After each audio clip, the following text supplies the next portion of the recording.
Bonjour à tous, merci de nous rejoindre en direct du Sénat pour la séance des questions d'actualité au gouvernement qui va démarrer d'ici 15 minutes. Parmi les thèmes qui vont être abordés dans l'hémicycle du Sénat cet après-midi, eh bien, la situation au Mali, deux questions également sur les réformes constitutionnelles envisagées par le gouvernement, une question sur le Grand Paris, une autre sur les retraites et enfin une question également sur la dépendance. Donc des thèmes très variés, on pourra suivre en direct sur notre antenne cette séance à partir de 15 h. Mais avant, nous recevons le vice-président du Sénat, Didier Guillaume. Bonjour. Bonjour. Sénateur PS de la Drôme, merci d'être avec nous. À Dijon, il y a 2 jours, le chef de l'État a dit qu'il faut forcer l'allure pour atteindre la bonne direction. Est-ce que ça justifie le recours à des ordonnances? Non, mais c'est beaucoup plus large que cela. Il faut forcer l'allure parce que, effectivement, la situation de notre pays est catastrophique, que nos concitoyens souffrent, sont en attente. Certains sont même déçus de la situation. Et aujourd'hui, il faut donner des signes, donner un cap. Et le président de la République a une ligne, il va donner ce cap. Et en même temps, les lois que nous votons, séparation des activités bancaires, la mise en place de la Banque publique d'investissement, les contrats de génération, les emplois d'avenir et beaucoup d'autres choses sont les fondements de la politique. Mais il n'y a pas de résultats immédiats. Et le président dit, nous voulons des résultats immédiats pour ceux qui souffrent le plus et qui ont besoin de se rendre compte que la politique menée par le gouvernement, sous la houlette du chef de l'État, va dans leur direction. Vous identifiez un cap de la part, une ligne de la part du gouvernement. D'autres, à gauche, au sein du Parti socialiste, ont un petit peu plus de mal à voir où va cette ligne. Je pense notamment à votre collègue, le sénateur socialiste et maire de Lyon, Gérard Collomb, qui, dans une interview il y a des jours, disait « François Hollande doit avoir un langage plus clair ». Oui, mais ça ne veut pas dire qu'il n'a pas la ligne. La ligne, on l'a. Le cap, il est là. C'est le chômage, le chômage, le chômage. La réduction, la diminution du nombre de chômeurs. Ce fléau, ce cancer qui touche la France. Le cap est peut-être clair, c'est peut-être les moyens. Et en même temps, il faut réduire la dette, parce que 600 milliards de plus de déficit, ce n'est pas possible ces 5 dernières années. Il faut réduire la dette. Mais pour ce faire, nous avons mis en place des moyens, des outils. Mais ce n'est pas assez visible pour nos concitoyens. Voilà, c'est ça. C'est peut-être les moyens pour arriver à ces objectifs ne sont pas assez clairs. Comment on les rend alors plus lisibles ? Non, ils ne sont pas assez clairs, ils ne sont pas assez lisibles pour nos concitoyens. Parce que si on parle à des Français qui ne payent pas d'impôts, qui sont au chômage ou qui sont en grande difficulté, la Banque publique d'investissement, ça ne les touche pas directement. La séparation des activités bancaires, ça ne les touche pas directement. Le budget de l'Europe, ça ne les touche pas directement. Et pourtant, ces mesures sont fondamentales. Donc le gouvernement, sous l'action de François Hollande... Donc c'est un manque de pédagogie alors, Didier Guillaume? Non, ce n'est pas un manque de pédagogie. Il faut vraisemblablement que le président de la République, si j'ai bien compris, il va s'exprimer devant les Français dans les jours ou les semaines qui viennent. Donc ça, vous attendez ce moment-là avec impatience? Oui, très important, parce qu'il doit retracer la voie, redéfinir le cap pour que les Français le comprennent le mieux possible. Mais cela ne suffit pas. Faire de la politique, ça ne peut pas être uniquement du sang et des larmes. Je pense que nos concitoyens ont compris que les temps étaient difficiles, comme jamais, que la situation que traverse notre pays est désastreuse, liée à ce que nous avons vécu depuis 10 ans et puis à l'aggravation de la crise, c'est évident. Et en même temps, il faut que les Françaises et les Français voient le plus rapidement possible des avancées les concernant. Les mesures qui sont prises vont dans le bon sens, elles sont bonnes, mais elles ne sont pas assez lisibles pour nos concitoyens. C'est la raison pour laquelle ce cap dont vous parlez, que le président de la République va à nouveau expliquer aux Français, devra être plus lisible pour nos concitoyens. C'est pour cette raison, à votre avis, que François Hollande est en ce moment au plus bas dans les sondages? Mais bien sûr, mais vous savez, les sondages, ça va, ça vient, ça dure plus longtemps à certains moments que d'autres, peu importe. Non, mais c'est toujours une indication à un moment donné. Bien sûr, c'est une indication, mais la crise gronde et nos concitoyens ne sont pas satisfaits de ce qu'ils voient, et je le comprends. Moi, je rencontre dans la Drôme beaucoup de mes amis, beaucoup des citoyens drômois qui me disent « ce que tu fais à Paris, c'est sûrement bien, mais nous, on n'en voit pas tout de suite les résultats. » Il faut donc Est-ce que ce n'est pas une question aussi d'assumer clairement les choses et de prononcer des mots qui font parfois un peu peur, comme rigueur, austérité? Mais aujourd'hui, il ne faut pas de politique anxiogène. Il ne faut pas dire aux Françaises et aux Français, à nos concitoyens, tout va mal et ça ira encore plus mal demain. Non. Mais au risque de brouiller le message, alors. Mais le message, il n'est pas brouillé. Il faut simplement que la ligne claire, que le cap politique fixé par le président de la République ait des effets plus rapidement auprès de nos concitoyens. C'est ça l'enjeu de la période qui vient. Et le président de la République va devoir réexpliquer cela. Et puis il faut que le gouvernement, un pack soudé, comme devrait l'être celui de l'équipe de France, même si elle souffre un peu de rugby, que ce cap ça, on est encore un peu loin du pack soudé, comme vous dites, ce pack soudé soit le plus soudé possible, se serre les coudes et avance dans la même direction. C'est ce qu'ils font. Mais vous savez, la crise que nous traversons, la complexité de la société, nous ne l'avons jamais connue comme celle-là. Et c'est normal qu'il puisse y avoir des petites difficultés parfois. Ce qui compte, c'est l'objectif, et surtout à moyen terme, c'est ce que nos concitoyens verront, s'apercevront des effets des politiques mises en place par François Hollande et le gouvernement. Sur justement la cohésion au sein du gouvernement, est-ce que vous êtes d'accord avec François Rebsamen quand il a déclaré cette semaine il faudrait que Jean-Marc Ayrault, le Premier ministre, vire un de ses ministres pour donner l'exemple? Il n'a pas déclaré ça cette semaine. Il a pu le dire, il a revendiqué qu'il l'a dit, mais ne commentons pas les petites phrases. On ne va pas nous montrer du doigt tel ou tel. Ce n'est pas la question. Non, mais est-ce que vous pensez, au-delà de ça, au-delà de la petite phrase, est-ce que vous pensez que le Premier ministre doit faire preuve d'un peu plus d'autorité? Je pense que lorsqu'on joue, on fait du sport, lorsqu'on joue au rugby, la première mi-temps, elle peut peut-être mal se passer. Et la première mi-temps que nous venons de vivre depuis... Tout dépend combien dure.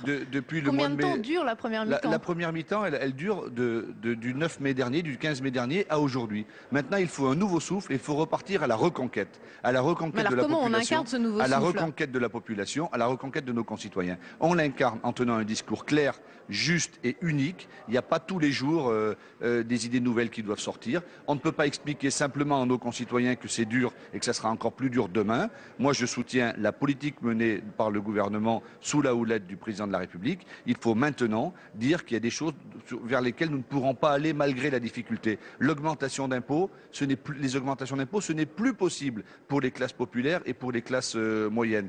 Il faut réduire les déficits. Y compris l'augmentation de la TVA. Mais si c'est pour baisser... Certains députés socialistes préconisent une augmentation de la TVA. Mais la politique, ce n'est pas bout par bout, secteur par secteur. C'est un dispositif global et cohérent. Donc il faut arrêter le concours Lépine. Par exemple, ça a déjà été dit. Fiscales, c'est ce qu'a dit François Rebsamen. Vous avez raison et il a raison. Le problème, ce ne sont pas les petites phrases. Il faut maintenant un dispositif d'ensemble et cohérent. Et moi, je me refuse à dire, et là, nous allons augmenter les impôts, là, nous allons baisser les pensions pour les retraités. Non. Les retraités qui gagnent 1 000 € par mois, qui ont du mal à avoir un logement, et quand on veut aller dans une maison de retraite, on n'a pas les moyens d'y aller, ce n'est plus possible. Et pourtant, le les nouveau retraités, modèle français, ce n'est pas ça. on va leur demander plus d'efforts, puisque l'accord qui a été signé hier entre le MEDEF et certains syndicats sur les retraites complémentaires, on va demander un effort supplémentaire aux retraités. Pour les retraites complémentaires, c'est une chose. Mais moi, je parlais de la grande réforme des retraites que nous aurions dû faire depuis des années. Celle contre laquelle qui a été faite par le gouvernement précédent, mais que vous n'aviez pas soutenue à l'époque. Celle contre laquelle nous sommes battus bec et ongle parce qu'elle ne servait à rien et nous apercevons aujourd'hui qu'elle n'est pas financée, que quelques mois après que cette loi sur les retraites entre en ligne de... Pas financée parce qu'elle n'allait pas assez loin, visiblement. Mais elle n'était pas financée. Donc aujourd'hui, la responsabilité du gouvernement, c'est d'avoir une nouvelle réforme. Donc ce n'est pas sérieux. On ne peut plus faire des réformettes, on ne peut plus faire des allers-retours comme cela. Mais quand vous dites réforme des retraites, c'est-à-dire quoi? On augmente les cotisations, on avance l'âge légal de départ à la retraite, enfin plutôt on recule, pardon? Oui, mais moi je pense qu'on ne peut pas aborder la ligne politique aujourd'hui, secteur par secteur. Moi, ce que j'attends du président de la République, c'est une cohérence globale. On ne peut pas dire là, on joue sur la TVA, et puis un autre jour, on joue sur les impôts, puis un autre jour, on joue sur les retraites, la durée ou le montant des pensions. Moi, ce que j'attends de mon président de la République et de mon gouvernement, du gouvernement de la France et du président de la République française, c'est tout simplement que le cap qui a été défini pendant l'élection présidentielle, que les orientations qui vont être mises en place, il faut les mettre sur la table. Ça ne peut pas être tous les 2 mois ou tous les 15 jours, une nouvelle mesure dont on ne comprendra pas la cohérence. Il faut de la cohérence. Donc on verra ça. Mais les Françaises et les Français lors de l'intervention télévisée de François Hollande d'ici la fin du mois de mars. Didier Guillaume, pour reprendre ma première question tout à l'heure, il faut aller plus vite, a dit le chef de l'État à Dijon cette semaine. Est-ce que ça justifie le recours à des ordonnances? Est-ce que vous êtes d'accord avec ça? Ni je suis d'accord, ni je ne suis pas d'accord. Si pour aller plus vite, il faut des ordonnances, alors oui, je suis d'accord. Pourquoi?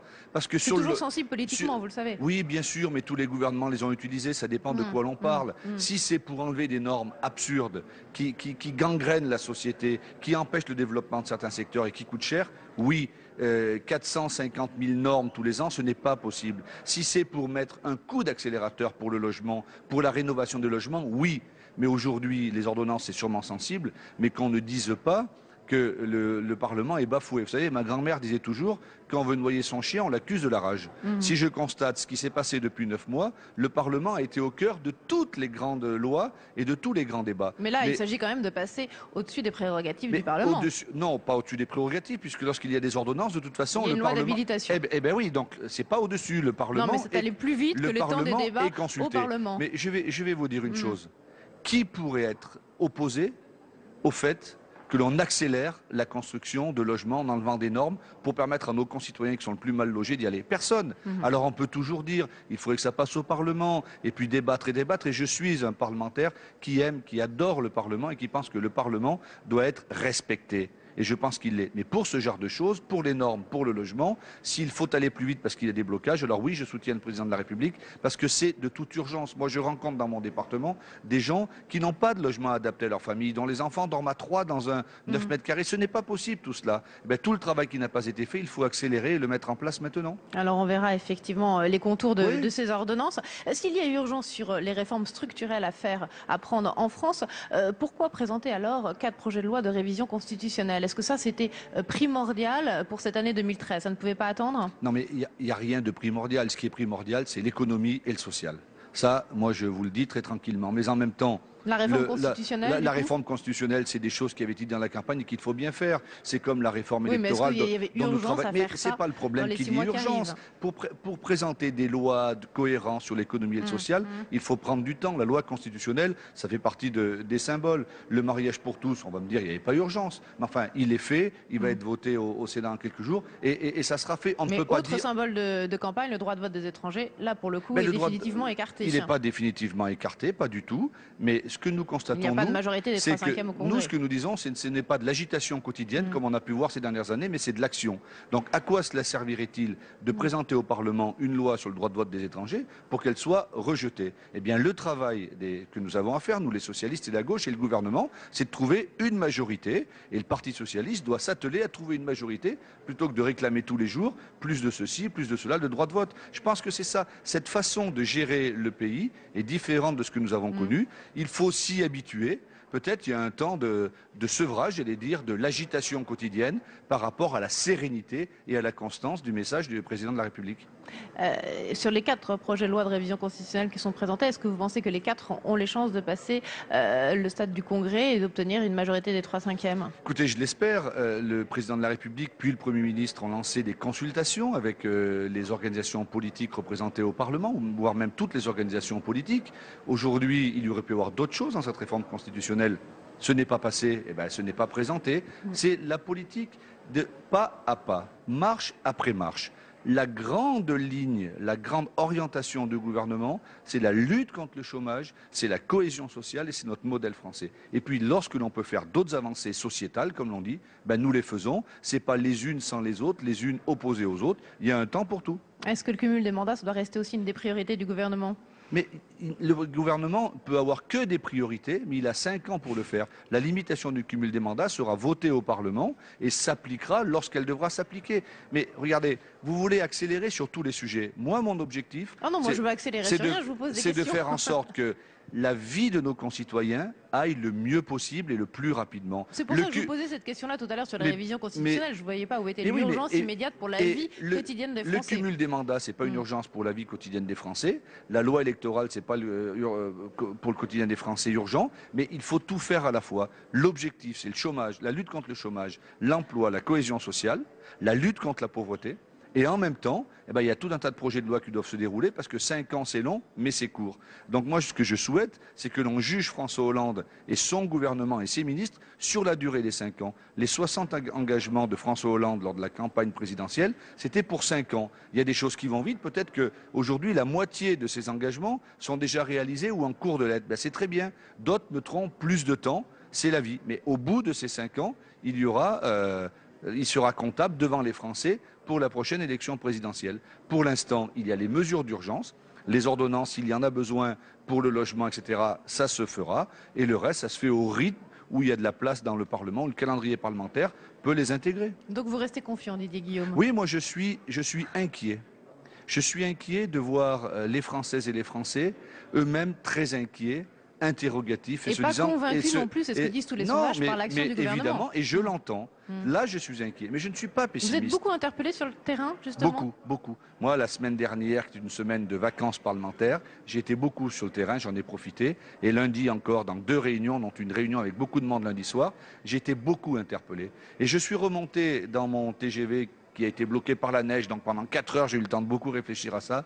Et je me suis dit, il y a des messages à faire passer. Et vous les faites passer? J'espère. Auprès du chef de l'État, du Premier ministre? J'espère. Et il faut entendre la colère de certains de nos concitoyens, il faut entendre la grande inquiétude et il faut entendre l'impatience. Parce que le pays va mal et que les Français souffrent.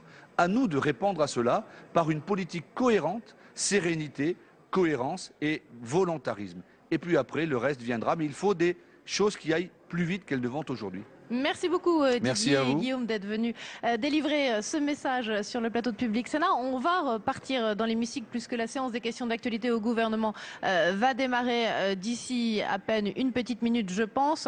On le voit, les ministres, le gouvernement, ça y est, s'installent dans l'hémicycle. Je vous laisse vous-même, Didier Guillaume, rejoindre l'hémicycle. Merci d'avoir été notre invité. Je vous rappelle que parmi les thèmes abordés cet après-midi dans l'hémicycle du Sénat, eh bien, il y a une question sur les retraites, une autre sur la situation au Mali, deux questions autour des révisions constitutionnelles engagées par le gouvernement, une question également du groupe des Verts sur la gouvernance de Renault. Voilà, Jean-Pierre Bel, le président du Sénat, lance les questions d'actualité. On les suit, on se retrouve après avec nos invités en direct à partir de 16h. À tout à l'heure. Au gouvernement, je rappelle avec insistance que l'auteur de la question, de même que le ou la ministre, pour sa réponse, dispose chacun de 2 minutes 30.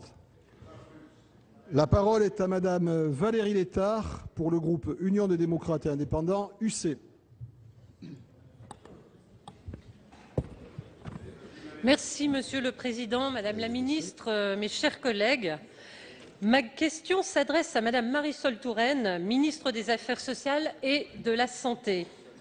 Madame la Ministre, lundi dernier, 3 rapports ont été remis au Premier ministre en vue d'élaborer une loi d'adaptation de la société au vieillissement.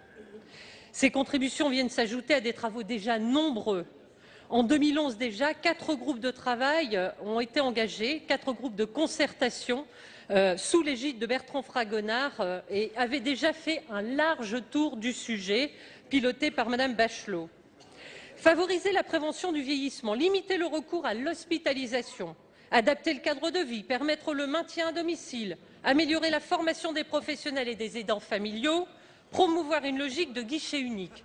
Nous sommes tous d'accord sur ces objectifs. Tous, nous défendons l'idée du vieillissement, chance et opportunité pour la France. Mais la question du financement est pour l'instant laissée de côté.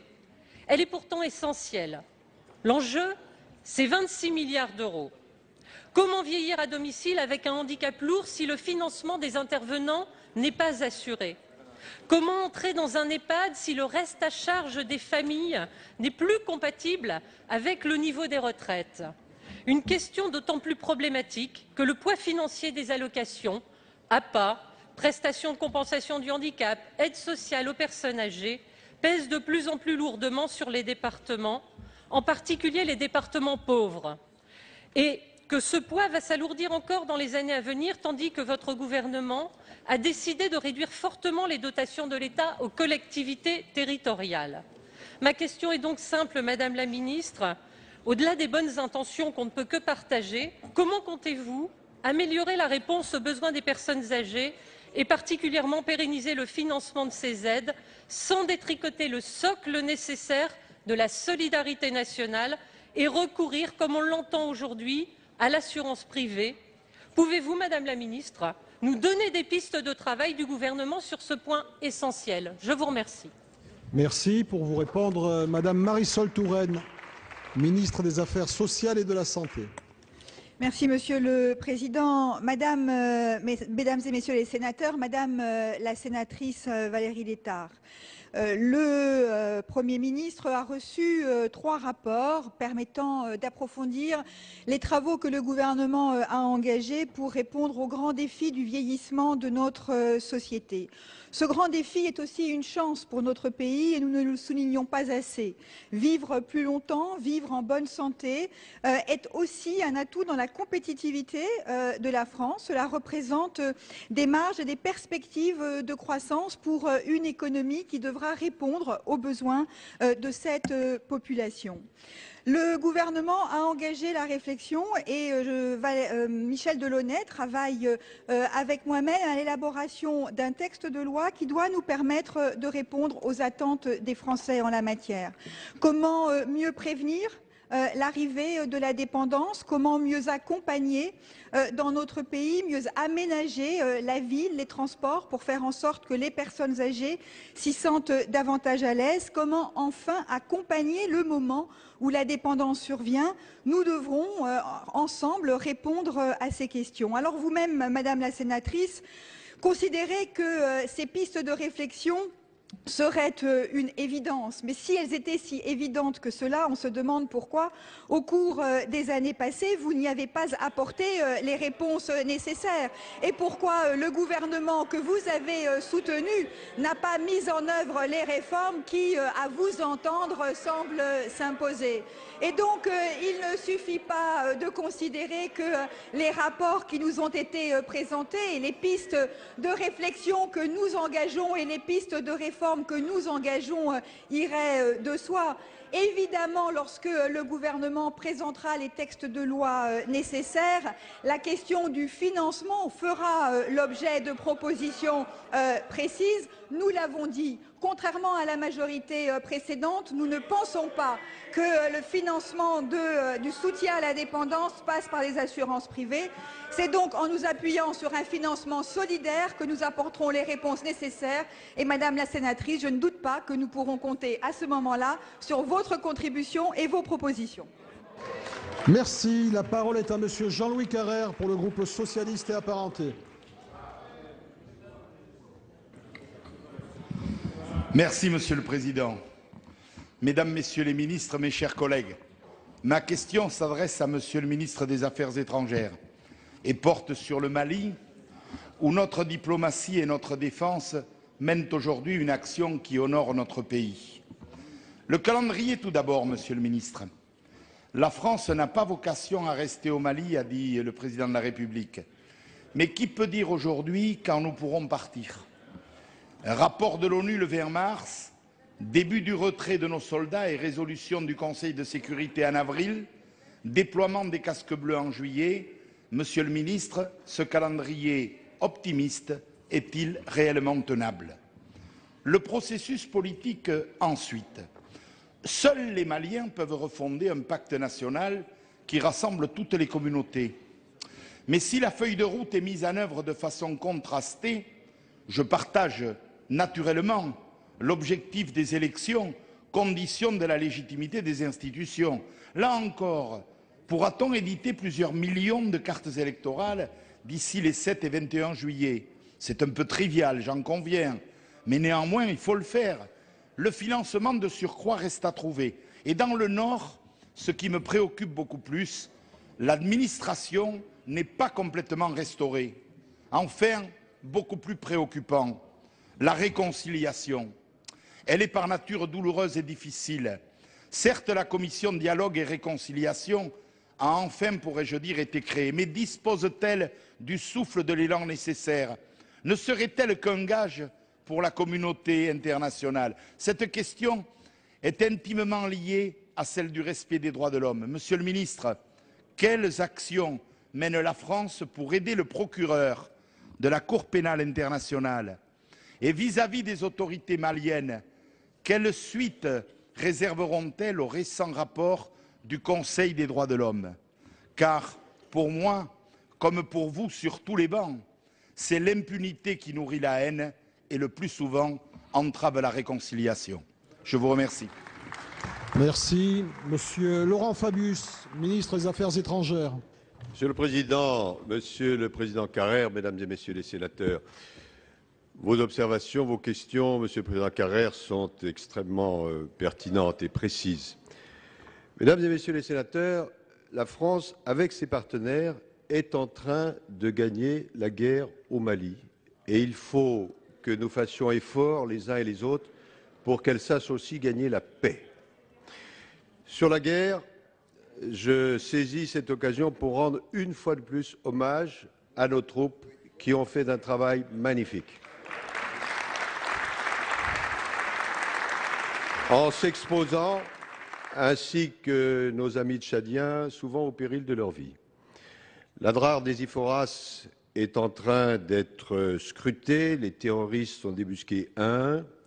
Il reste un travail important à faire dans la région de Gao, Mais on peut dire que grâce au travail des uns et des autres, la guerre est en train d'être gagnée.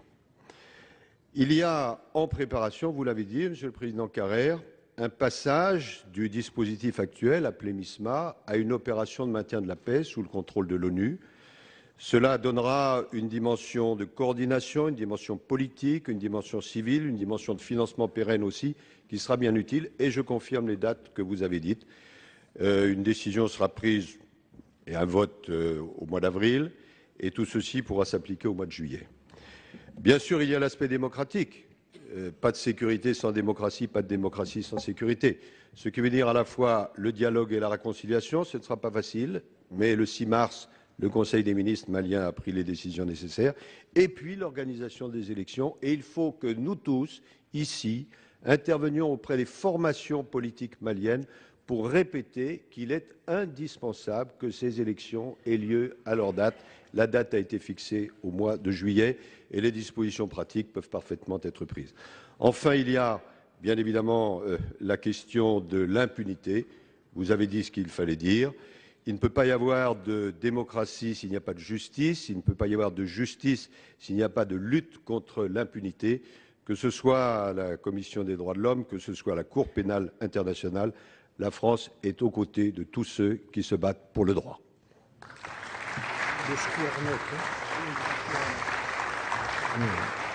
La parole est à Madame Leïla Echi pour le groupe écologiste.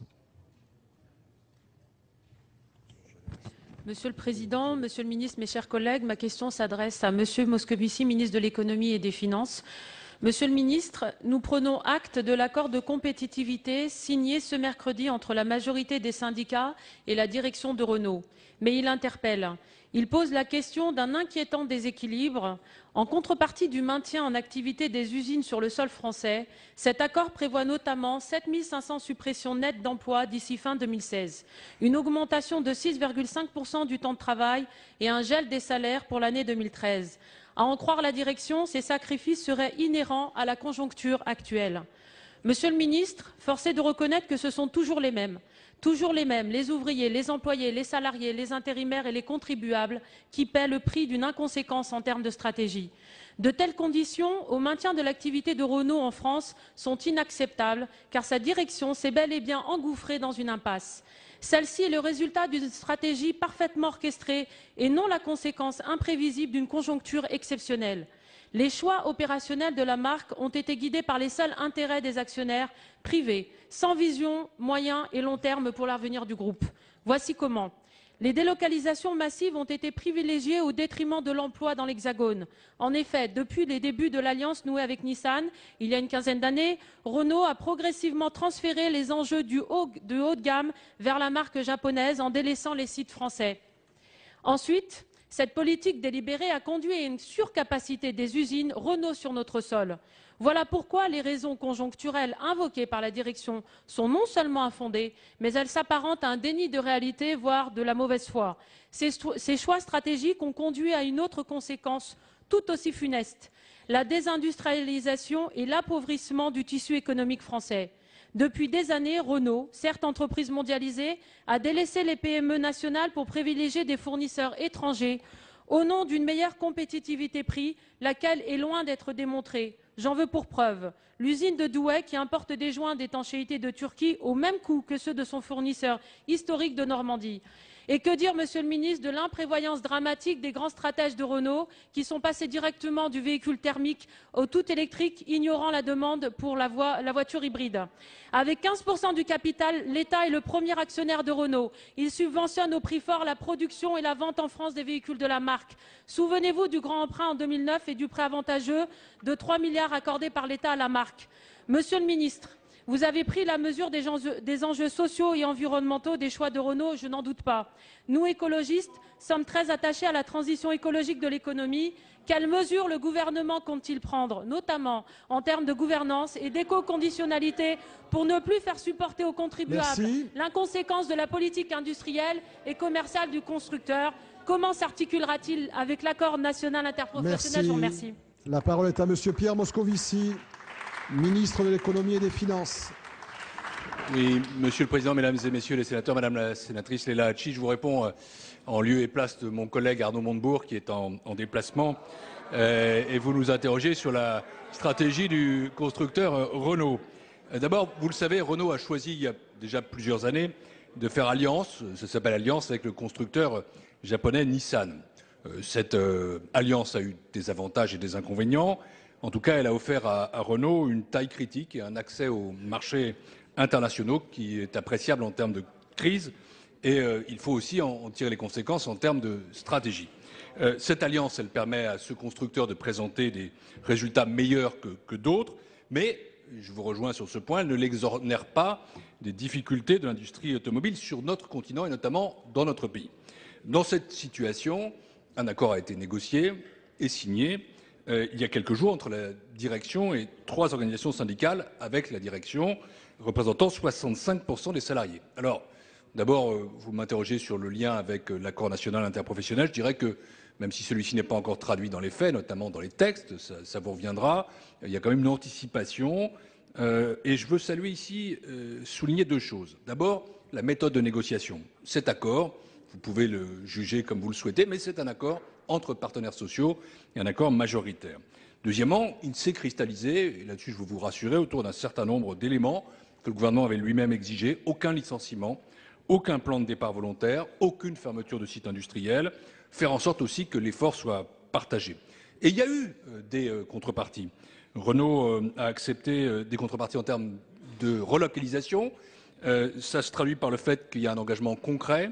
À l'horizon 2016, il porte sur 710 000 véhicules, alors qu'aujourd'hui nous en sommes à 500 000.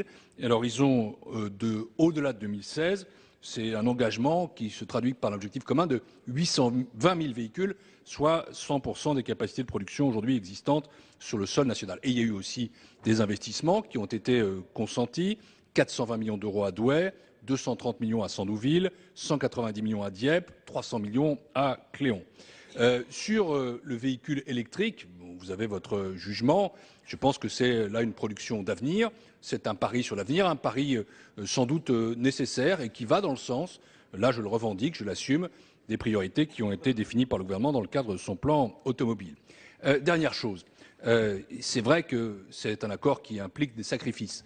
Et ces sacrifices, ces efforts, ils doivent être partagés.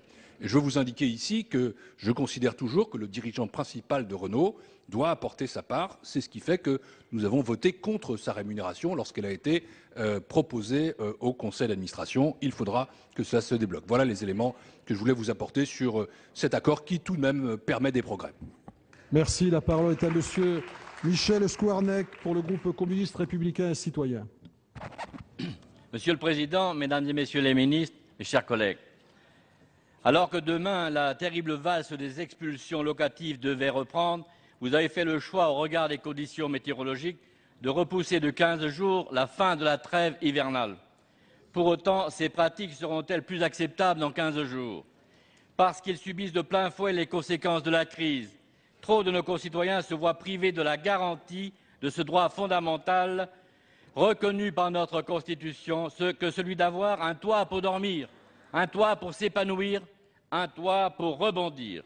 Mis à la rue, c'est le basculement, le plus souvent sans retour, c'est le chemin menant à l'exclusion et à la misère. C'est l'humain qui est sacrifié. Pour preuve, 113 000 décisions d'expulsion locative, 12 000 recours à la force publique pour l'année 2011 et autant de drames humains. Qu'en sera-t-il en 2013 alors que la pression immobilière reste forte, que le pouvoir d'achat de nos concitoyens stagne? Les exigences des bailleurs sont telles que des centaines de milliers de familles se trouvent en difficulté pour se loger. Que dire des moyens des collectivités qui ont stagné, voire diminué, les empêchant de mener des politiques de construction à la hauteur des besoins? Les crédits de la mission logement font les frais d'une politique de restriction confirmée par Monsieur le ministre du Budget pour l'année 2014, avec 5 milliards d'économies supplémentaires à trouver. Comment construire alors une politique permettant de garantir le droit au logement pour tous? L'exigence de solidarité voudrait que soit créé un véritable service public, sorte de sécurité sociale du logement. Le collectif des 33 associations unies pour une nouvelle politique du logement vous ont demandé de déclarer un moratoire sur les expulsions locatives pour l'année 2013. En 2011, nous avions soumis une proposition de loi permettant l'interdiction des expulsions locatives sans relogement pour les personnes qui n'ont pas les moyens de se maintenir dans les lieux. Le Sénat d'hier, alors majoritairement à droite, avait rejeté ce texte. Vous avez depuis amorcé le changement en prenant utilement une circulaire pour interdire l'expulsion des DALO. Nous vous demandons donc d'aller plus loin en décidant en urgence ce moratoire sur ces pratiques d'un autre âge, moratoire qui constitue une exigence morale et politique pour le respect des droits humains, pour la dignité de la personne. Merci. La parole est à Madame Najat Vallaud-Belkacem, ministre des Droits des Femmes. Merci Monsieur le Président, Mesdames et Messieurs les sénateurs. Monsieur le sénateur Le Squarnec, je vous prie d'excuser l'absence de ma collègue Cécile Duflot, qui est retenue par ailleurs, mais j'ai plaisir à vous répondre sur cette question majeure, en effet, et sur laquelle je voudrais commencer par vous dire la mobilisation totale du gouvernement pour prendre en charge les personnes sans abri et les personnes mal logées, dont nous savons le nombre trop important.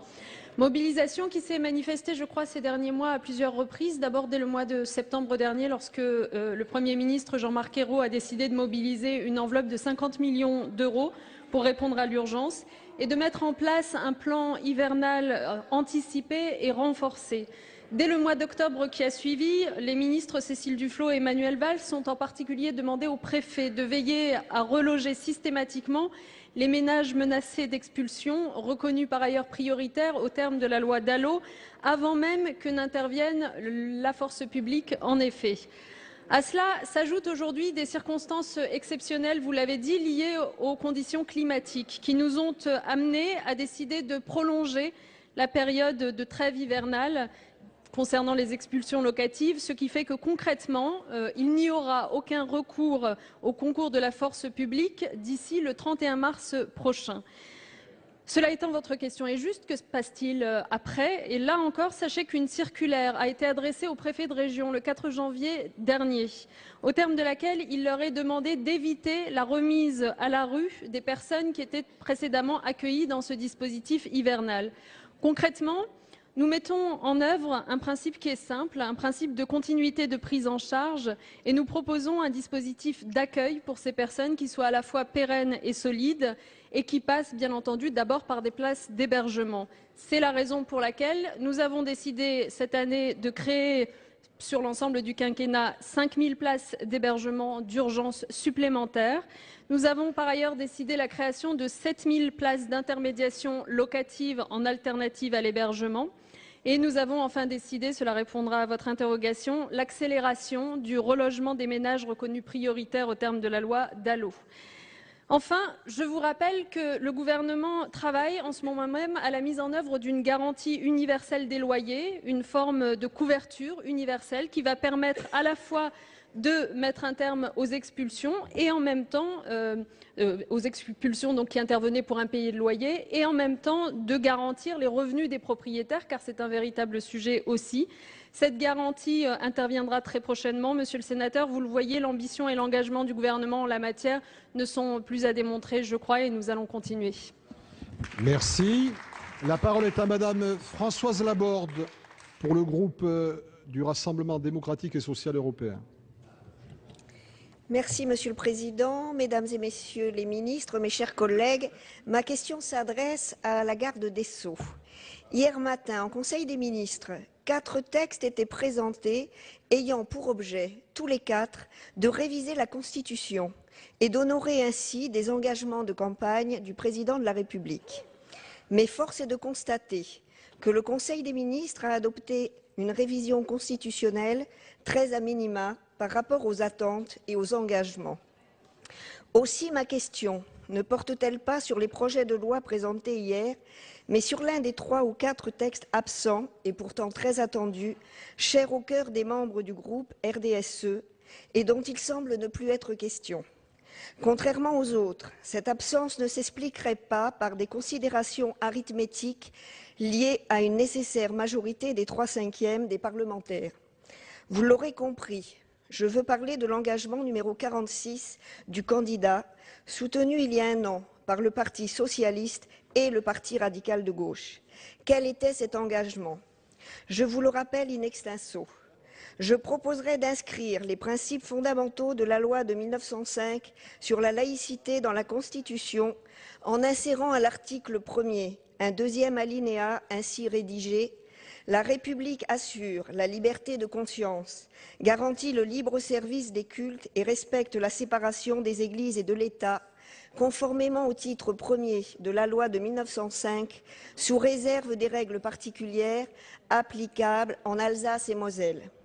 Cet engagement est-il sur le point de passer par pertes et profits, au prétexte peut-être qu'une récente décision du Conseil constitutionnel a rappelé que la laïcité avait une valeur constitutionnelle, sauf dans les 3 départements du Concordat. Et d'ailleurs, le moment n'est-il pas venu de mettre fin à cette exception héritée de l'histoire? Madame la garde des Sceaux, vous savez l'importance et le rôle du principe universel de laïcité dans l'émancipation des hommes et des femmes.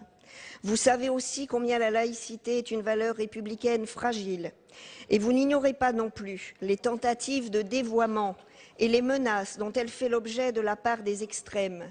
Oui, la laïcité mérite toute notre attention, elle mérite notre protection. Alors que la laïcité vient de perdre l'un de ses plus ardents défenseurs, notre collègue Henri Caillavet, grande figure du radicalisme et parlementaire d'exception, le gouvernement a-t-il renoncé à l'engagement numéro 46 ? Si oui, quelles mesures entend-il prendre en faveur du principe de laïcité? Madame la garde des Sceaux, les Français sont très attachés à la laïcité et ses plus ardents défenseurs, dont nous sommes, attendent un signe fort. Ils attendent eux aussi une fumée blanche qui tarde à venir. Merci. Merci. Madame Christiane Taubira, garde des Sceaux, ministre de la Justice. Merci, Monsieur le Président, Mesdames, Messieurs, Mesdames les sénatrices, Messieurs les sénateurs, Madame la sénatrice Françoise Laborde. Madame la sénatrice, je connais votre attachement personnel et politique à la laïcité en tant que valeur fondamentale et en tant que principe de concorde très largement partagé, indiscutablement. Et c'est un socle qui nous permet, sur un certain nombre de textes, d'obtenir des convergences et parfois l'unanimité. Madame la sénatrice, c'est ce principe de concorde qui nous permet de faire société en égalité. Vous avez raison de rappeler que ce principe de laïcité reconnaît toutes les croyances, mais reconnaît la liberté de conscience et que la République elle-même, c'est indiqué dans la loi, ne reconnaît ni ne salarie aucun culte, réserve faite des territoires où s'appliquent encore les dispositions concordataires. Ce principe de laïcité est essentiel. On peut considérer d'ailleurs qu'il prend sa source dans l'idée même de la République. C'est ce que nous pouvons déduire de l'article 10 de la Déclaration universelle des droits de l'homme et du citoyen. Mais c'est vrai qu'il fallut des décennies de combats pour aboutir à cette loi de 1905 qui établit très clairement la séparation de l'État des Églises et qui finalement définit le cadre que nous connaissons aujourd'hui encore de la vie commune dans la cité, dans le rapport public et privé aux religions. Le président de la République l'a dit très clairement, il y aura d'autres réformes constitutionnelles. Il est certain que la question de la laïcité pose la question des influences sur les institutions de l'État et ça n'est pas une question mineure. Vous avez rappelé d'ailleurs que récemment, une décision du Conseil constitutionnel saisie par une question prioritaire de constitutionnalité a renforcé les principes fondamentaux de la loi de 1905, a rappelé que le principe de laïcité relève des droits et des libertés et a donc consolider ce qui est contenu dans notre loi de 1905. Le gouvernement, le président de la République s'est engagé en décembre 2012 à faire installer prochainement l'Observatoire national de la laïcité, qui a été créé par décret depuis 2007, mais qui n'a pas été mis en œuvre. Le gouvernement travaille à sa mise en œuvre et il sera installé dans les prochaines semaines. Il assistera le gouvernement pour le respect du principe de laïcité dans tous les services publics. Toutes ces dispositions nous aideront à avancer vers l'élaboration d'une bonne réforme constitutionnelle qui tiendra compte de l'engagement numéro 46 du président de la République. Merci. La parole est à Monsieur Roger Carucci pour le groupe Union pour un mouvement populaire. Monsieur le Président, Mesdames et Messieurs les ministres, Monsieur le ministre de l'économie, ma question s'adresse à vous parce que l'Île-de-France veut redevenir ce qu'elle était dans le passé, c'est-à-dire le moteur de la croissance de notre pays. Le projet qui avait été lancé par Nicolas Sarkozy du Grand Paris était un projet qui à la fois devait améliorer les transports et la vie quotidienne des Franciliens, mais aussi recréer cette dynamique. Les arbitrages de la semaine dernière du Premier ministre sont connus. Sur les tracés, il peut y avoir débat, mais globalement, tout le monde est d'accord. En revanche, Monsieur le ministre, il y a des réserves, les miennes, mais celles de beaucoup, sur à la fois le phasage jusqu'en 2030 ou au-delà, et sur le fait que, curieusement, les pôles de développement essentiels, Roissy, Orly, La Défense, sont dans la dernière phase. Or voilà un Grand Paris Express qui coûte 26 milliards, sur lequel, je le dis tout de suite, pour assurer le président Gaudin, l'État dit éventuellement nous mettrons 1 milliard s'il y a besoin. Ce qui veut dire qu'en réalité, l'essentiel, pour ne pas dire la totalité de la dépense, elle est assurée par les collectivités franciliennes, par les Franciliens et par les entreprises. Non mais je veux dire par là, il n'y a pas de demande de la part des Franciliens envers l'État et c'est bien comme ça. En revanche, Monsieur le ministre, l'Île-de-France, c'est 19% de la population, c'est 30% de la recette fiscale. Le projet du Grand Paris, c'est 150 000 emplois, c'est un point de croissance. C'est 50 milliards de ressources fiscales supplémentaires pour l'État dans les 30 années qui viennent. 50 milliards de ressources fiscales supplémentaires, dont, mes chers collègues, une partie, très naturellement, ne revient pas sur l'Île-de-France, mais comme toujours dans la dépense, puisque sur les 30% de recettes fiscales de l'Île-de-France, 22% sont reconsacrés par l'État de l'Île-de-France, le reste, et c'est bien normal, sur une péréquation d'État, indépendamment des péréquations législatives qui existent. Ça veut dire quoi, Monsieur le ministre de l'économie? Ça veut dire que nous avons le sentiment que le fait de pouvoir réaliser ce projet, que le fait de mettre en avant les grands pôles de développement très vite, que le fait de faire en sorte que les travaux démarrent rapidement, c'est un élément de croissance, de création d'emplois et d'enrichissement pour l'État et par conséquent pour l'ensemble du pays.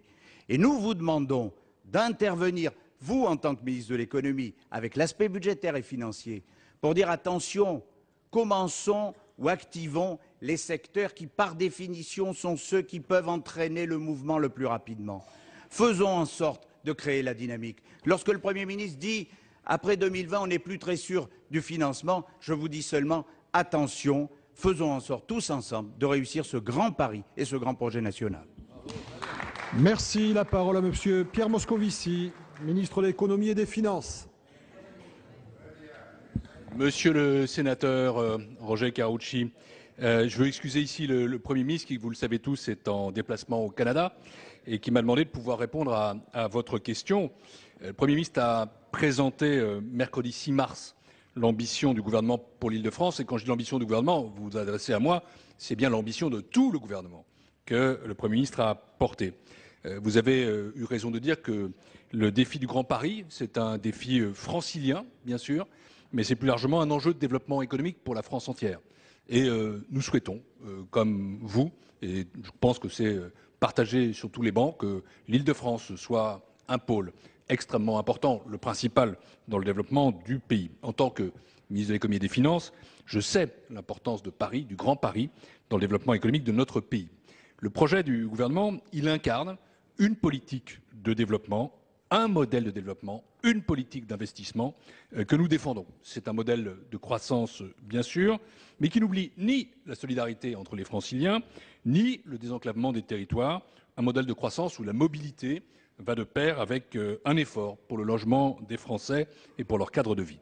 Le Premier ministre a en particulier présenté les décisions du gouvernement pour le schéma des transports du nouveau Grand Paris, qui articule la rénovation du réseau existant et la création de nouvelles lignes dans un schéma global, sans distinction entre ce qu'il a été d'usage d'appeler le plan de mobilisation d'autre part et le Grand Paris Express d'autre part. Je veux le rappeler ici, d'ici à 2030, l'ensemble du réseau du Grand Paris Express sera réalisé, les lignes étant lancées en parallèle et faisant l'objet d'une réalisation continue.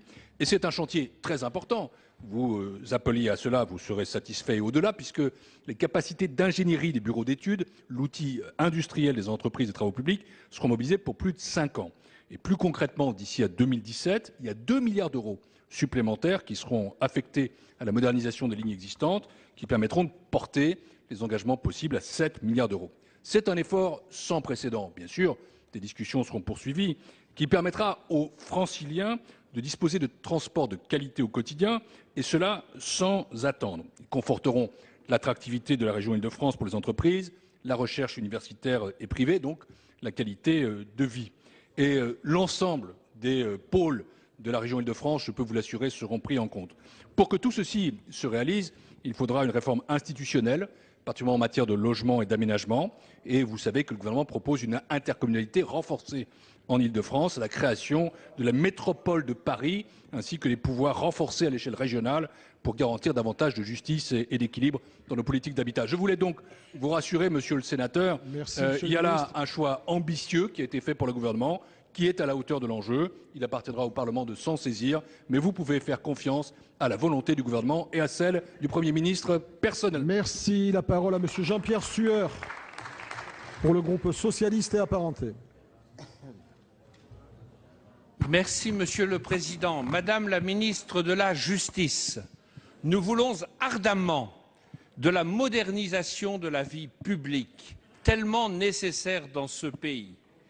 Par exemple, pour ce qui est de l'indépendance du parquet, que vous respectez scrupuleusement, comme le fit naguère Madame Marie-Lise Lebranchu, nous vous demandons, Madame la ministre, quelles sont vos intentions pour que cette indépendance soit la plus complète et totale possible, ce qui n'exclura pas les circulaires pénales que vous produisez régulièrement. De même, s'agissant du statut juridictionnel du chef de l'État, qui a tellement attendu, quand va-t-il venir? La suppression de la Cour de justice de la République, de manière à ce qu'il y ait une procédure plus conforme au droit commun pour nos ministres. Encore la nécessité d'aller plus loin s'agissant de la décentralisation. Nous voulons une réforme qui soit simple, claire, lisible, offensive et qui soit dynamique pour la France du XXIe siècle, le cumul des mandats sur lequel il faudra avancer de manière passionnée et sans hésitation. Et enfin, la démocratie, mais je m'adresse à tout le monde, Monsieur Larcher, vous le voyez bien. Et enfin, la démocratie sociale qu'il importe d'inscrire au sein de notre Constitution. Sur tous ces sujets, des décisions ont été prises, d'autres le seront.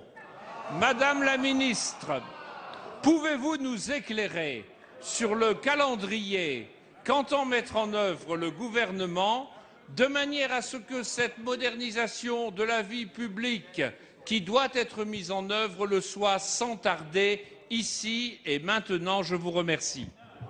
Merci. Madame Christiane Taubira, garde des Sceaux, ministre de la Justice.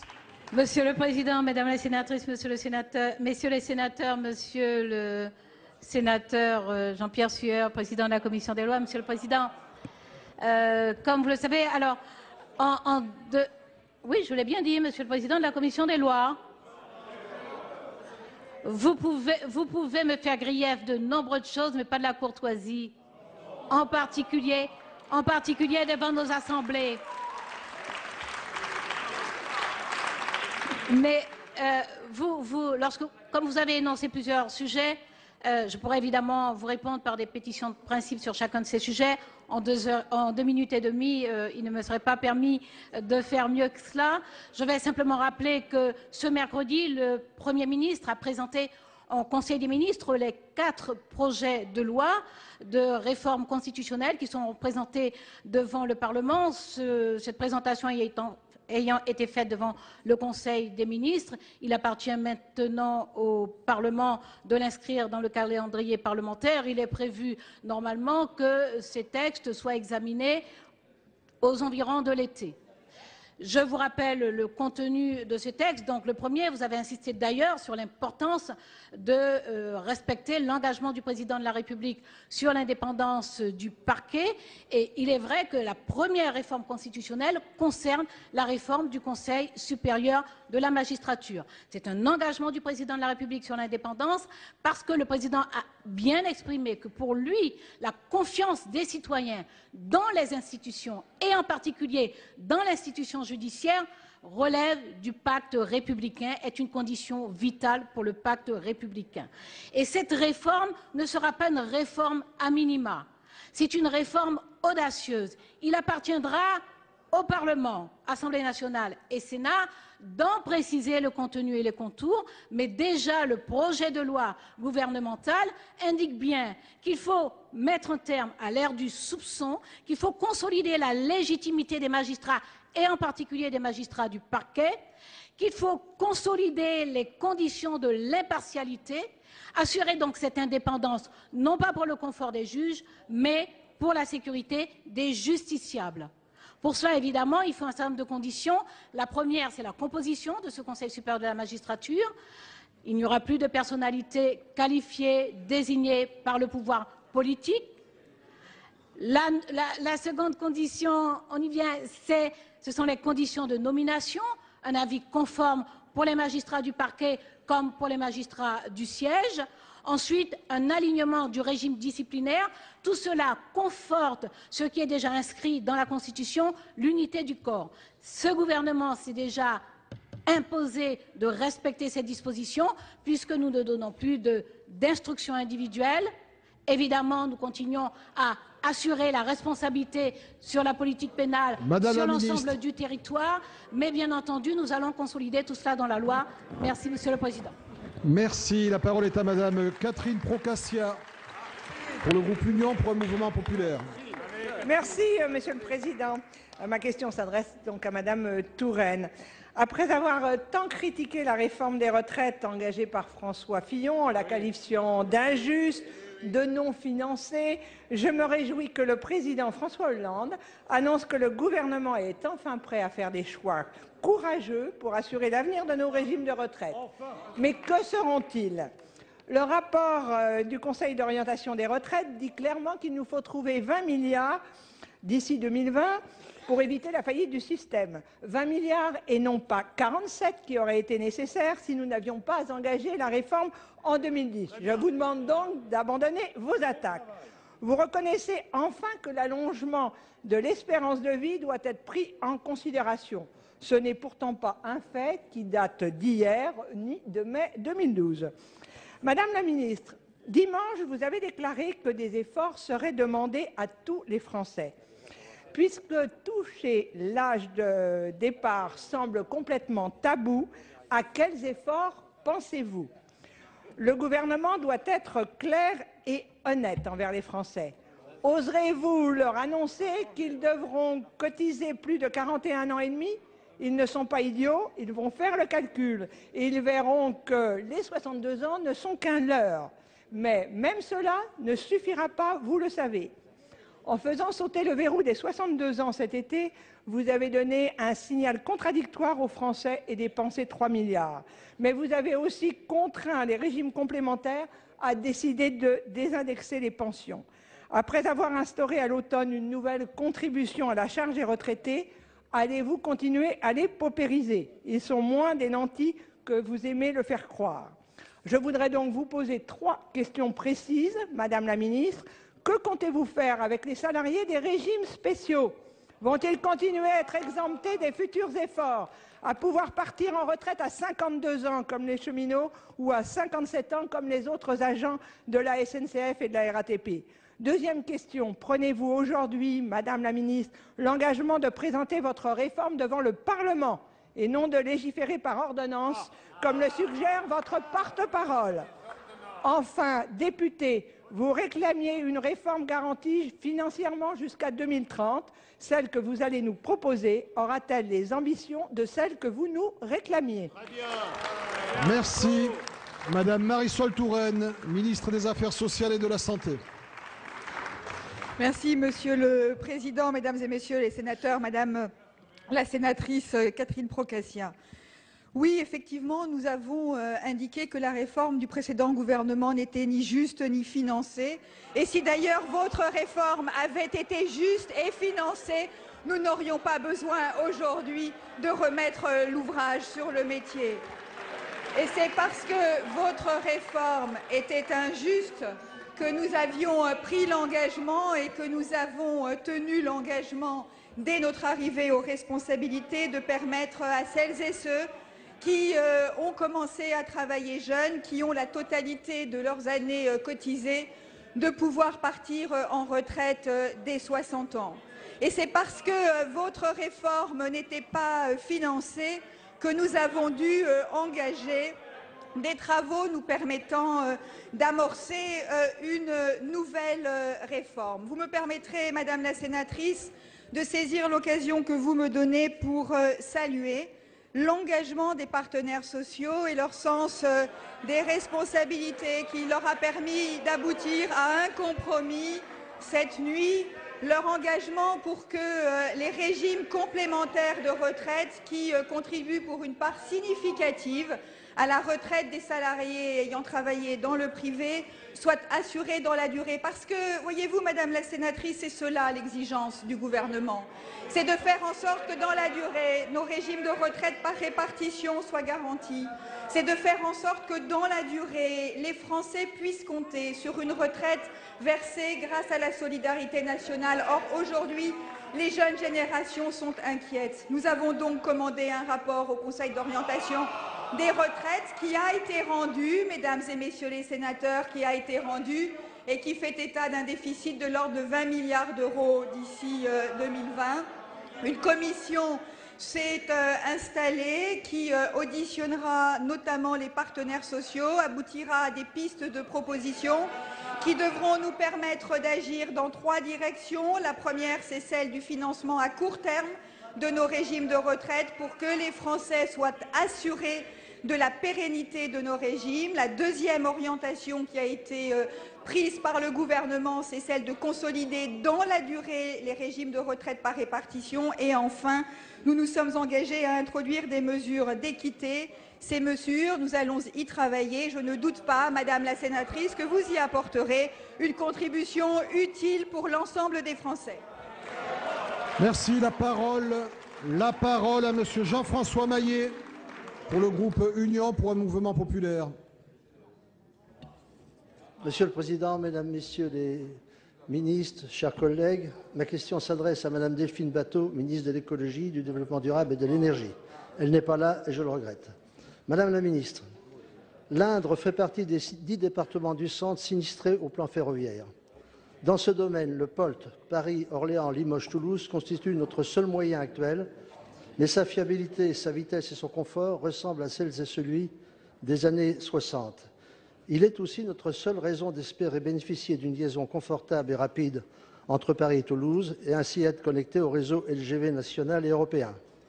Sa rénovation et sa connexion à la future LGV POCL, Paris-Orléans, Clermont-Lyon, sont pour nous essentielles. L'exigence légitime de la Haute-Vienne d'atteindre Paris en 2 heures sera ainsi respectée et nous pourrons, du Lot au sud, au Cher au nord, proposer à nos habitants et à nos entreprises des temps de parcours et un confort digne de notre époque. Malheureusement, une partie des élus de la Haute-Vienne ont imaginé, avec les élus de la Vienne, un échappatoire vers Poitiers, et de cela est né le projet LGV Monovoie Limoges-Poitiers, avec en échange la participation du Limousin au financement du segment LGV manquant entre Poitiers et Bordeaux. Ce projet est tellement fragile en termes de prévision d'activité que vous avez imaginé fausser le débat public en asséchant arbitrairement le POLT pour rendre plus crédible le Limoges-Poitiers. Le courrier émanant du ministère de l'Écologie, du Développement durable et de l'Énergie, mendiant l'accord des élus financeurs pour cette manœuvre de détournement est cynique, injuste et totalement déplacé. Ces procédés sont contraires aux règles de la République. Où est l'exigence d'aménagement équitable du territoire? Où est le respect de l'intérêt public? Où est le respect de l'environnement? Où est le respect de la bonne utilisation de l'argent public? Dans l'arborescence LGV nationale, le Limoges-Poitiers, Monovoie, est une brindille, mais cette brindille coûte entre 1,5 milliard et 3 milliards d'euros au moment de sa réalisation. Dans le cadre des contraintes budgétaires et du respect de l'environnement qui sont les nôtres, la rénovation du POLT et sa connexion au POCL satisfont parfaitement aux directives gouvernementales, ce qui n'est pas du tout le cas du projet de détournement par Poitiers. Moins coûteux, plus équitable, techniquement et commercialement plus productif, voilà les critères qui doivent être la priorité des élus et du gouvernement. Les départements concernés attendent le maintien d'un axe POLT rénové et connecté au POCL, ce qui impliquera le non-détournement de sa clientèle géographiquement naturelle. Nous comptons sur vous ainsi que sur le gouvernement. Merci. Monsieur Alain Vidalis, ministre chargé des relations avec le Parlement. Merci, Monsieur le Président. Monsieur le Sénateur, je voudrais bien excuser l'absence de Madame Batho qui accompagne le Premier ministre dans un voyage officiel au Canada. Vous évoquez ici d'une part deux projets de LGV, la LGV Poitiers-Limoges et la LGV Paris-Orléans-Clermont-Ferrand-Lyon, dite POLC, et d'autre part la ligne actuelle Paris-Orléans-Limoges-Toulouse, dite POLT. L'ensemble de ces questions fait l'objet d'une attention particulière du gouvernement, étant donné leur importance en termes d'aménagement et de développement de nos territoires. Le projet de LGV Poitiers-Limoges est actuellement en phase préalable à l'enquête publique. Il s'agit d'une étape importante qui nécessite que les collectivités territoriales cofinanceuses soient étroitement associées à l'élaboration du dossier qui sera présenté au public. C'est la raison pour laquelle les hypothèses concernant les différentes possibilités de desserte, tenant compte des nouveaux services permis par la LGV, ont fait l'objet d'échanges entre l'État, RFF et les collectivités territoriales. L'enquête publique est une phase d'échange démocratique visant à recueillir les expressions de l'ensemble des acteurs, à l'issue de laquelle le projet peut être amené à évoluer. Les hypothèses de desserte présentées dans le dossier d'enquête sur l'avenir des dessertes de la ligne POLT sont une base de travail permettant d'éclairer le débat à venir. Elles ne préjugent pas des circulations sur cette ligne qui relève de la convention conclue entre l'État et la SNCF portant sur l'exploitation de l'ensemble des trains d'équilibre du territoire. La LGV POLC vient quant à elle de faire l'objet d'un débat public achevé depuis 2012 et une nouvelle phase d'étude vient d'être engagée. Il s'agira de définir les conditions de la faisabilité financière du projet, d'approfondir son évaluation socio-économique et de préciser les performances des dessertes envisageables. La commission Mobilité 21 est chargée d'examiner les différents projets d'infrastructures de transport, dont ces deux LGV, et de proposer les orientations pour une politique de transport soutenable. Les conclusions de cette commission sont attendues d'ici la fin du mois de juin. À notre sens, les LGV et la ligne existante ne doivent pas être considérés comme des infrastructures en concurrence mais complémentaires. Il n'est en effet pas question d'opposer les infrastructures qui n'assurent pas les mêmes services. La ligne POLT devra ainsi continuer à assurer une desserte fine des territoires situés sur cet axe nord-sud essentiel à l'aménagement de notre pays. Ces différentes démarches sont engagées dans une approche responsable et sont nécessaires en préalable pour permettre d'éclairer les décisions à prendre pour l'avenir de notre réseau ferroviaire et l'aménagement de nos territoires. Très bien, merci. La parole à Monsieur Vincent Eblé pour le groupe socialiste et apparenté.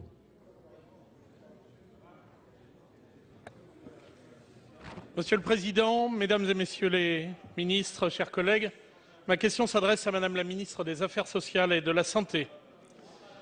La France a le privilège d'avoir une population âgée en croissance et nous savons la chance que représente l'allongement de la vie.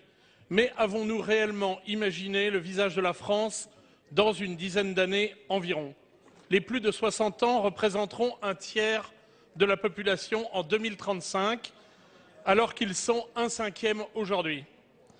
Nous sommes dans une position enviable, puisqu'en parallèle de ce vieillissement, la France est une des rares nations européennes à voir sa population augmenter, et c'est un véritable atout. Encore faut-il que nous soyons capables d'anticiper ce changement afin d'adapter notre société et plus particulièrement les politiques publiques et ainsi profiter de l'opportunité qui nous est offerte.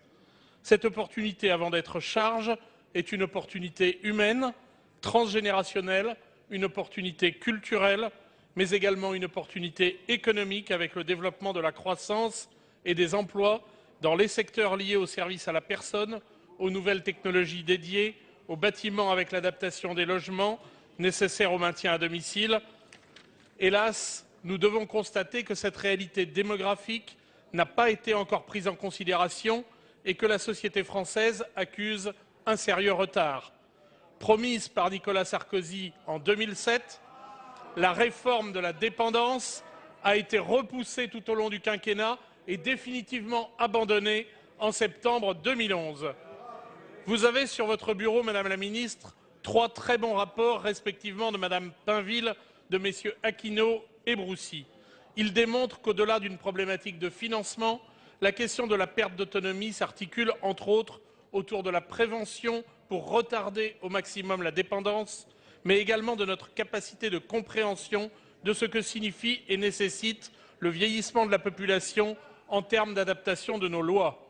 Au congrès de l'UNIOPS, le président de la République a redit son engagement à accomplir la réforme de la perte d'autonomie et évoque la finalisation d'un texte d'ici la fin de l'année. Preuve du sérieux de cette ambition, le financement de la réforme a été partiellement amorcé dès le premier budget de la sécurité sociale de notre majorité. Ma question, Madame la Ministre, pourriez-vous nous préciser quels sont les axes prioritaires que le gouvernement compte défendre dans cette future grande réforme qui accompagnera l'adaptation de la société au vieillissement? Merci. Madame Marisol Touraine. Merci, Monsieur le Président, Mesdames et Messieurs les sénateurs, Monsieur le sénateur Vincent Eblé. Il est exact que le vieillissement de la population représente un grand défi pour notre pays. Défi pour nos régimes de retraite, ce qui nous amènera à prendre des mesures courageuses et ambitieuses pour sauvegarder notre système de retraite par répartition. Défi aussi pour faire en sorte que notre société soit mieux adaptée à cette population qui avance en âge. 3 rapports d'une très grande qualité, je vous remercie de l'avoir souligné, ont été remis à Monsieur le Premier ministre il y a quelques jours par Madame la députée Martine Pinville, Monsieur Luc Broussy et Monsieur le professeur Aquino. Ils vont nous permettre de faire des propositions dans 3 directions. La première de ces directions est celle de l'anticipation de la dépendance, faire en sorte que la prévention soit reconnue comme telle. Il s'agit de permettre la détection des fragilités des personnes âgées à travers des dispositifs qui passeront à la fois par l'assurance maladie, éventuellement d'autres mécanismes, mais qui permettront de repérer les personnes susceptibles de devenir dépendantes. La deuxième orientation est celle de l'adaptation de notre société. Nous le savons, les logements sont insuffisamment adaptés, les transports ne permettent pas toujours de faciliter les communications des personnes âgées. Michel Delaunay, ministre des Affaires des personnes âgées et de l'autonomie, met beaucoup l'accent sur ce qu'elle appelle la silver economy, car il y a là des gisements pour le développement de nouvelles activités économiques. Et enfin, la troisième orientation, c'est celle de la prise en charge, de l'accompagnement de la dépendance elle-même. Nous ne partons pas de rien, puisque si rien n'a été fait au cours des dernières années, le gouvernement de Lionel Jospin avait posé le socle d'une prise en charge de la dépendance grâce à l'allocation personnalisée d'autonomie, et c'est dans cette direction que nous devons faire en sorte qu'un meilleur service soit rendu pour les personnes, qu'elles restent à domicile ou qu'elles choisissent d'aller dans un établissement pour personnes âgées. Je vous remercie, Monsieur le sénateur, d'avoir souligné l'importance que revêt cette réforme pour notre société et d'avoir marqué l'importance que lui accordent les sénateurs. Merci mes chers collègues, nous en avons fini avec les questions d'actualité au gouvernement. Je vais suspendre la séance, elle sera reprise à 16h15 pour la suite du projet de loi modifié par l'Assemblée nationale. Voilà pour cette séance des questions d'actualité au gouvernement que vous avez donc pu suivre en direct sur notre antenne. On se retrouve tout de suite avec nos invités pour refaire ensemble la séance.